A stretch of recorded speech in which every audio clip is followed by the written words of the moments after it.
So ladies and gentlemen, welcome back to Lucore Automotive. Today, it's an alignment day. Getting on the alignment rack, and we're doing it with a pretty cool car. Some of you may recognize that Mustang. This is now under new ownership, new management. AV boys and Tess, Midnight Maverick, Tony and Tess, now own this Mustang and have apparently replaced most everything in the front of it. So it is time to realign this car, and Bill's brought it over for the day. So yeah, hey, alignment video with Old Man's Garage kind of guys here. Street Racing Channel, Old Man's Garage, Miss Midnight Maverick, us. It's all just one big happy family. Let's get this thing on the rack.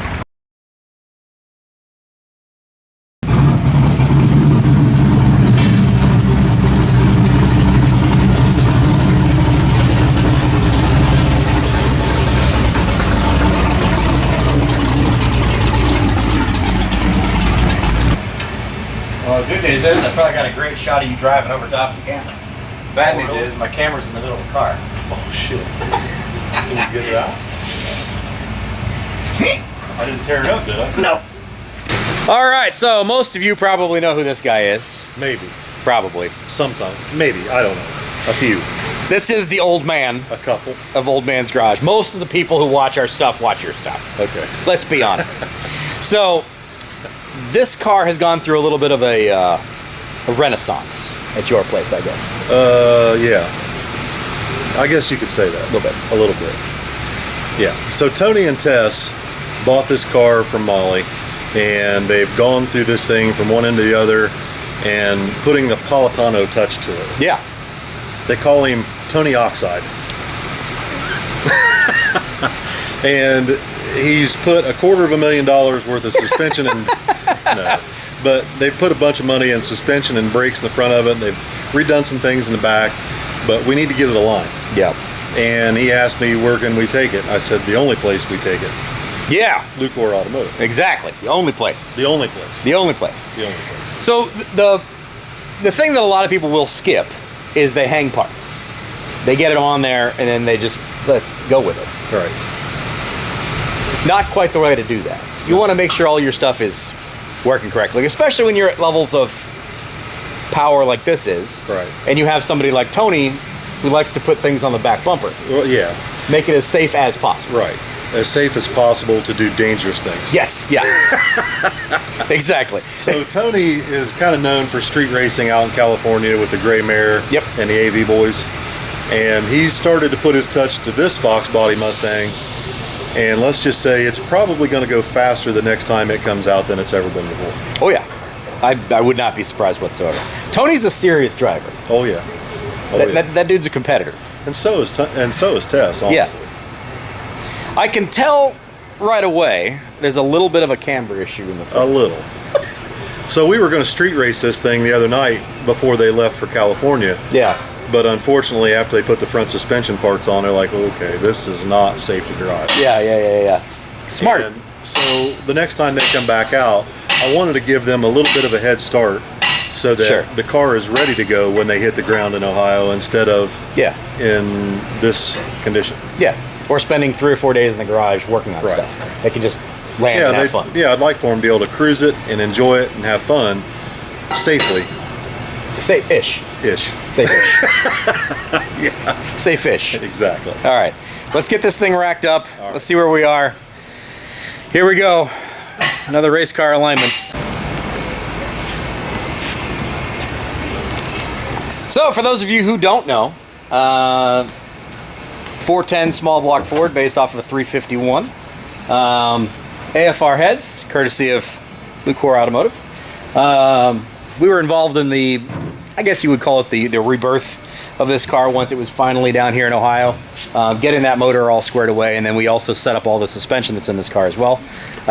So we know this car pretty well. As you can tell from the,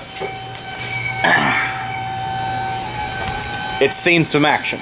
But as Bill was saying, everything's been replaced in the front end, and what you don't want to do is take something that's at this power level and then just go give it hell on the track or wherever you're going to be doing it. Make sure it's all correct first. Then we can obviously tell just by eyeballing it, it's not correct. So let's get the heads hung on this thing, do our initial sweeps and see where we are. And Rich can start working. Time to work.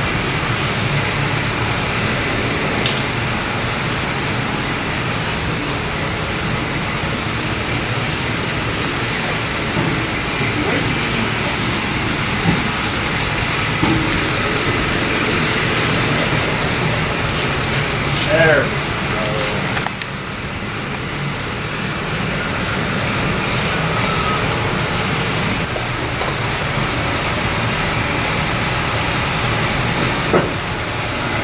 Slightly off.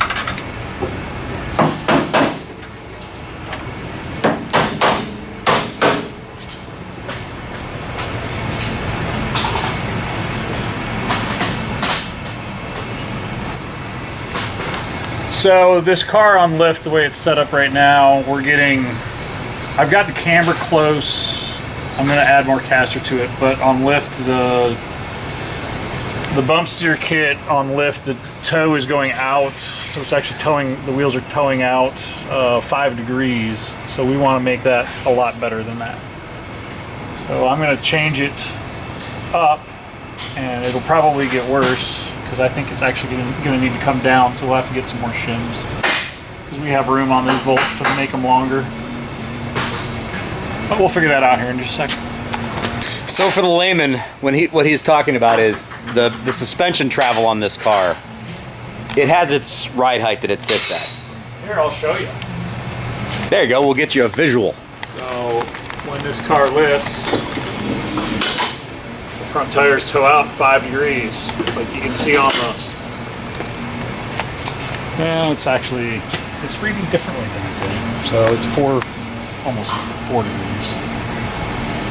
3.5 degrees.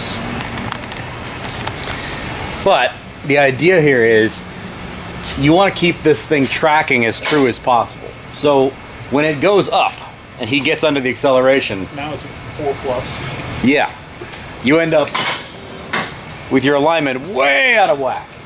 Now it's over almost 6 degrees. I don't think it's going to lift that far. He puts this thing on the bumper. Then it's going to lift that far. Yeah. Tony puts this car on the bumper. So what you try to do with this kit and with these setups is you want to try to make it as linear as possible. You want to take out as much of the crazy swings as possible. You don't want it to go from... And that's where it's sitting static. Right. Which is right where it That's should be. where it needs to be. And that's where the toe needs to stay through the entire range of lift and droop. Makes sense? That's why you do this kind of stuff, because what you don't want to have happen is when he goes "Aah!"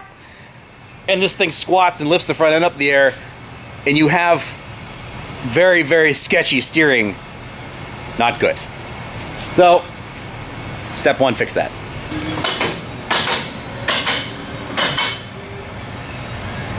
You can see this one's 3.24. It's almost, it's a 1/4 degree difference. And because that tie rod end's a different length, it's creating a different geometry and you want it to be as symmetric as possible. Right. Granted, it's being overly OCD about it, but That's what keeps them out of the ditch and off the wall. the idea to keep them on the asphalt. These are nice arms. I can adjust extra caster and camber out of these arms because they're actually adjustable. So that's nice. For people who have never had a race car alignment done and you are curious as to why it costs so much money, this is why. It's not like a normal car where you just put it on the rack and you make the numbers match the thingy on the screen and it's all factory adjustments and no big deal. Yes, we have the ability to dial this in as a 85, 86 Mustang. That's the stats that we're working with, but all of this stuff is done by custom stuff. You need to understand how it works, what changes, what things they've done that allow adjustments because of these tie rod ends and because of these control arms, because of the hats, all of that stuff. It's not adjusted the same way. So this process can take quite a long time. That's why it's expensive to do, but the fastest way between 2 points is in a straight line. That's what this is all about.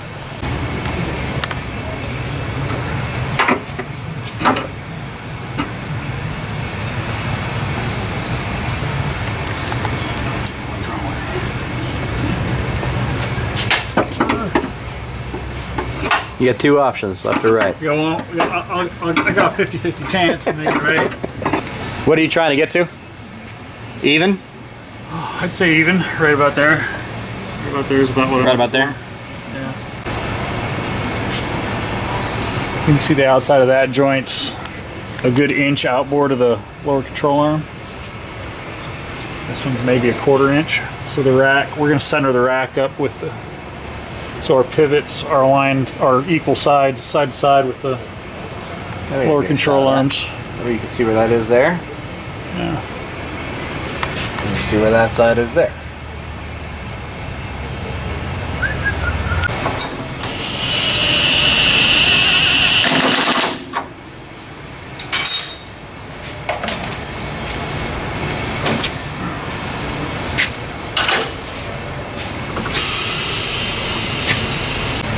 It's all jacked up now.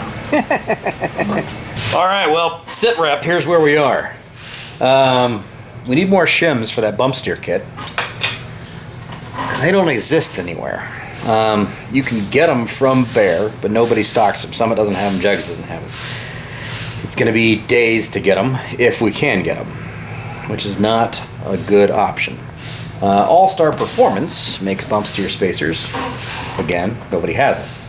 So the only option we really have here is going to be that, which is a whole new bump steer kit from Bear for a 68, 69 Camaro Firebird, which is an entire kit, which we don't need, but it has the shims we do need. So that's what we're going to do. We're going to buy a thing, and we're going to cannibalize the pieces and parts we need out of it. And they only have one of them. One remaining in stock. So that's what we're going to do. Welcome to Hot Rodding. Isn't this fun? Time to go to Jegs. Well, as the saying goes, there's the right way, the wrong way, and the way we're going to get this done. So,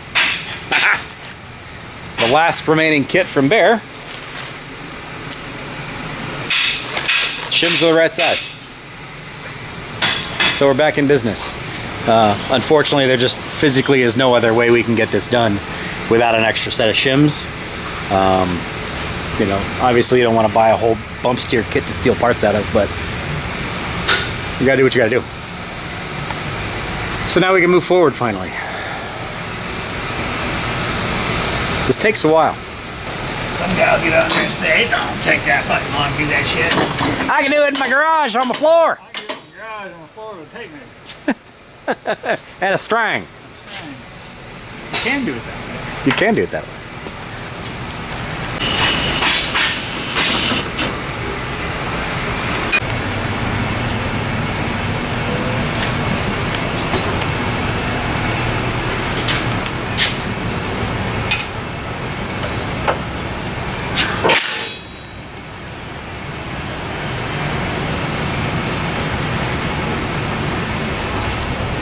See just how much suspension travel is in this thing before it comes off the ground. It's a lot. So we're essentially About to there. out of bolt. Yep. On the bump steer kit. That's it. That's it. That's all I got.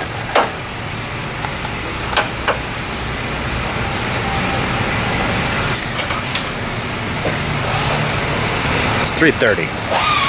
Just for you guys' understanding, this is why this stuff takes a long time. There's a lot involved in getting that stuff done. Lots of geometry, kids. Pay attention in school.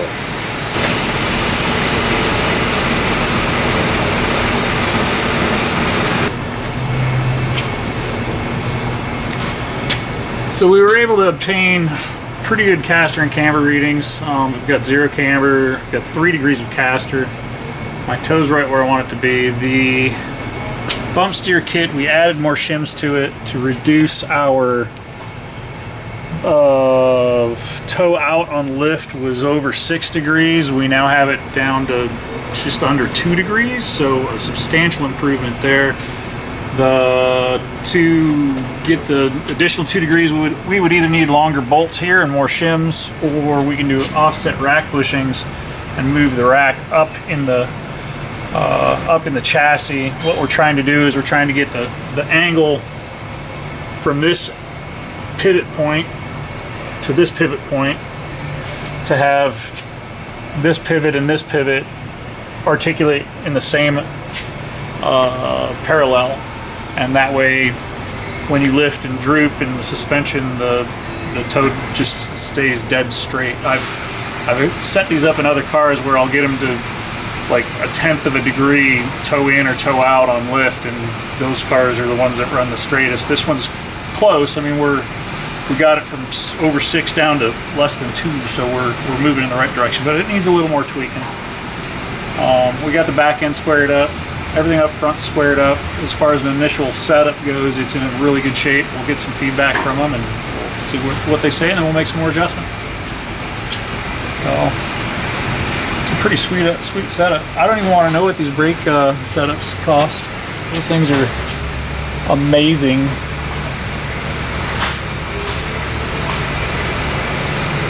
TVM? Yep. Is that Tim Burton? I doubt it. Never know. There's a TVM Racing and jet skis. They make some amazing stuff for SXRs and Yamahas and everything else. Easy there, Lucore. Yeah, you know, I even have some of their stuff in my SXR. Just saying. So make a slight adjustment with the steering. What's that? Yeah, we'll end up doing rack bushings to lift the rack a little bit. And that'll probably drop us another degree of toe out on lift, so that'll get us really close. Everything's locked down at this point. Like I said, I'm gonna see if I can make an adjustment to the steering shaft because it's loose. You know, the one joint that holds the steering wheel to the direction of the car. Probably important to be secure. As Bill and I were discussing on our quick run up to Jegs and back, more often than not, this is how things go with setting up race car suspension. Very, very rarely does anybody book a 2-hour race car alignment setup, and it only takes 2 hours, or it only takes one appointment. You're going to find things that you're going to want to change, that you're going to want to get different parts for. And unfortunately, in the situation where we're in now, where you can't just run to Jegs and get anything, that's literally the last bump steer kit of any vehicle. GM, Chrysler, Ford, everybody. Nobody had bump steer kits available from Bear. That was the only one they had available, and they only had one of them. So, you know, you're going to run into challenges like this. Similar when if you go back and you watch the video when Billy brought us Nova over here for the first time, the big block twin turbo Nova. The first appointment is kind of an assessment appointment. We got to look and see where we are and get a baseline. What needs to be changed, what opportunities we have, what you need to buy, and then get that stuff in, get that installed, and then go back at it and do it again. So, yes, we have seen this car before. Yes, we had this car set up before, but we have all brand new stuff now, so now we're making adjustments to what the new stuff is. So, there's probably going to be some more adjustments that are going to need to be made. There's new parts that need to be handled, but now we have a good idea. We can make a game plan. But that's how this stuff goes, man. Race car stuff is not like just bring it in, put it on the rack, make the numbers on the screen match the numbers on the car, and ship it down the road. It's not how it goes. But we're getting there, and this thing ought to be a monster, especially with Tony driving this thing. Sure, fill me with an adjustable wrench in my hand. Looks real professional.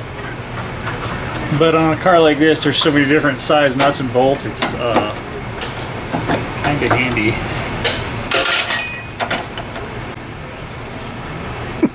This look of frustration. That's a double D. I don't know. Oh, that's been ground into a double D. Oh, they ground the bottom of the shaft.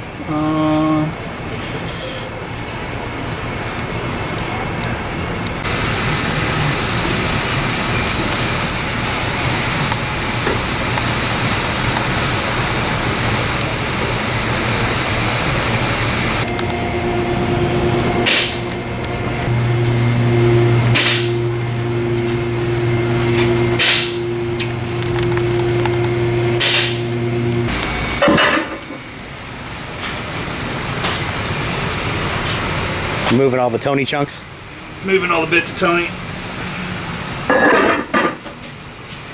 I gotta head out. I will. You have a great day. Thank you, Billy. Thank you very much for all your help.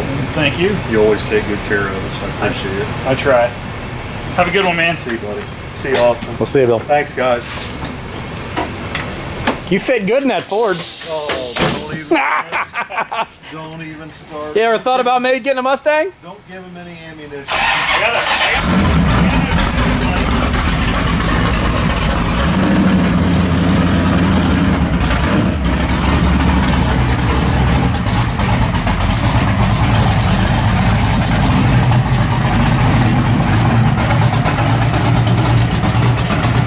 Well, there you go, folks. Another happy customer. Hopefully Tony and Tess really enjoy this car. We're looking forward to seeing them wheeling and dealing with this thing. It is a serious machine for sure. And it should be a whole lot more safe fish now than it was before we saw it. So there you go. One more race car alignment, all done, ready to rock and roll. Thanks for being here. Hope you guys enjoyed something, maybe learned something. We're just a small town shop here in Central Ohio trying to do cool stuff, work on a lot of interesting toys. We'll see you on the next one. Like, comment, subscribe, all that kind of fun stuff. We'll see you.